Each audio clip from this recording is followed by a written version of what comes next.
Tagalog, Bicol, Translation.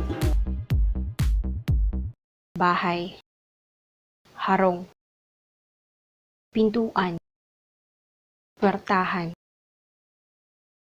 upuan, silya, tukawan, bangko, mesa, lamesa, damit, bado, salamin, salming, halaman, masitas, pamaypay, tayab,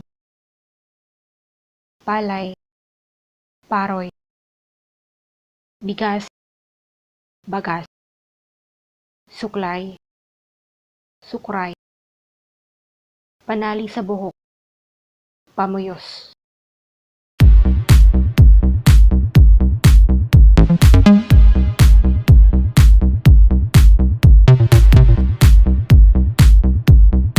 For more Tagalog and Bicol translation, please subscribe to this channel.